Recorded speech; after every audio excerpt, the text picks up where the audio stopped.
你係咪都係一個咁嘅人呢？你買咗好多水晶擺喺屋企啦，你都仲係覺得我未揾到方法可以令到自己開心，我依然都係覺得我好焦慮啦，我嘅問題依然都仲喺度噶。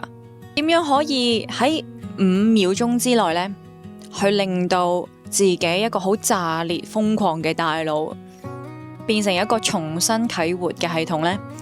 其實呢啲唔係講緊係乜嘢奇蹟嚟噶，而係你純粹地允許自己有呢一次去不正常地覺察自己。我今日唔係店主，我係做翻自己嘅 Denise。點解我話呢條片係俾啲唔正常嘅人睇嘅呢？因為大部分正常嘅人呢，香港人呢，每日都係極度內耗噶。我打個比喻啦，你喺搭地鐵，咁啊搭親地鐵翻工就逼到黐線噶啦。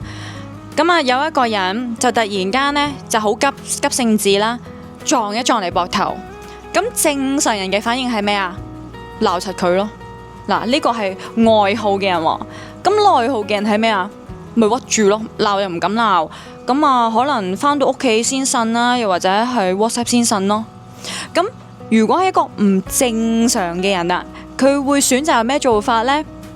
佢會喺嗰一刻摸一摸個石頭，將個意識落翻你自己度，同自己講：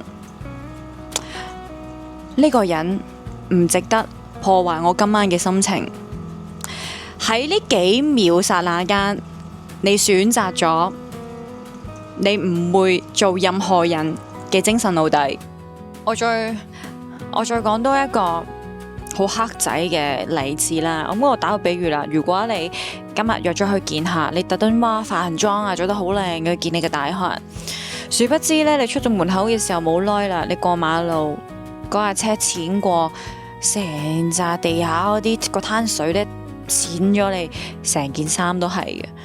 哇！咁正常人第一眼真係覺得我搞錯啊，真係黑仔啊，搞錯啊，真係趕住翻工噶嘛。你個樣已經係 wet 晒，已經黑到又黑又 wet 咁樣啦，即係想鬧柒嗰個司機。今日點呢？帶住呢個好沉重，覺得自己真係好黑仔嘅心情就去見下，殊不知你真係呢個客你就見唔成啦，你仲更加證明啊，覺得自己係再一次黑仔。咁如果係一個唔正常嘅人啊，佢會有啲咁乜嘢唔正常嘅反應呢？佢好可能就係嗰一刻即刻翻去換衫，我唔使諗咁多，能夠解決嘅嘢我即刻解決，即刻衝上樓換衫。然之後啦，你換完一套衫再落翻嚟嘅時候啦，你如常咁去見下。咁後尾呢，你睇翻新聞你就發現，哦，原來我因為換咗呢套衫，避開咗一場車禍。哇！喺呢個時候你真係好開心啊！哇 ！My God, my Lord, my Father， 大梵天，觀世音菩薩釋迦牟尼啊 ！My Universe， 你救咗我一命啊！原來呢嗰下淺水啊，嗰下咁嘅污水啊，係幫我擋咗一劫啊！成件事呢，其實係冇變過噶，你依然都係濕噶，但係你嘅能量係有轉變噶，你嘅能量變咗，所以你帶住呢一份守護嘅自信去返工，去見人，你唔再等運到啦，亦都唔再埋怨。嗰一刻啊，你係好主動地去改變命運。逆境係一個不可抗逆嘅因素時呢，你既然冇辦法去避免，冇辦法抵抗，你就不如擁抱佢啦。我發現坊間好多人買咗真係一大堆水晶啦，就係覺得冇用呢。其實係爭一樣系統。其實好多人有朋友，你可以有朋友，但係你未必會有傾訴嘅朋友噶。好簡單，你食個飯，你未必會講得出你唔開心嘅嘢。如果你朋友睇得出你邊度唔開心，佢亦都未必好意思話翻俾你知。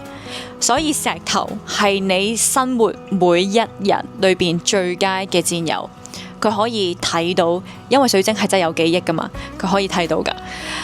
你能夠學識去注入呢一套覺察嘅指令嘅時候呢，你所有嘢都好得心應手。就例如，當你個大腦準備要炸裂嘅時候啦，你瞬間喺呢5秒鐘轉念去同水晶呢個石頭講一句：我好多謝你幫我嘅七輪平衡做淨化。其實呢一秒咧，你真係唔係同緊呢個石頭講嘅，你係同緊你嘅自己講。你可能會回想翻起咁多年嚟你譬如話你工作上，你嘅職場生涯咁努力工作，真係好痛苦、好辛苦。喺呢瞬間嘅覺察呢，佢已經幫助到你成功塑造咗一個全新美好嘅人生。因為一個覺察其實就係一個出口。我重新講多次，一個覺察係一個出口嚟嘅。你諗通咗嗰個位，佢就有彎轉，有得走。嗰個氣佢係會走噶。有一句說話呢，就係好多人咧都成日講，你哋都一定聽過噶，就係先相信後看見。宇宙係會選擇深信嘅人，然後容許佢看見噶。咁呢個比喻其實好簡單，亦都好人之常情噶。你試下對住你身邊嘅朋友無私咁奉獻，但係佢係理所當然嘅，佢永遠都覺得唔夠多，仲背後埋怨你嘅，你仲會唔會選擇幫佢啊？所以水晶呢，其實我唔會講好偉大，佢係愛嚟改變世界咯，佢係用嚟去提醒你，佢可以幫助你啦，去點樣你重新去定義呢個世界咯。我呢個 Denise 嘅角色呢，係同你係平等，我唔係任何人，我純粹係一個好平等嘅好普通嘅人，去同你分享我自己嘅睇法。所以我哋兩個係互相去學習，互相去分享嘅。希望呢條片呢，就能夠將一啲好靈魂散亂嘅人呢，佢哋逐粒逐粒將啲靈魂呢收翻嚟。所以喺臨走之前啦，我好希望你哋睇到呢一刻呢，你哋合埋雙眼，同自己呢講一聲多謝。你第一樣諗起你想多謝自己係啲乜嘢嘢呢？你亦都可以留言話俾我知，呢一份溫暖係咩嘢嘅感覺嘅呢？咁我都好想喺度祝福你啦，我祝你身體健康，夢想成真。我哋下次再見，拜拜。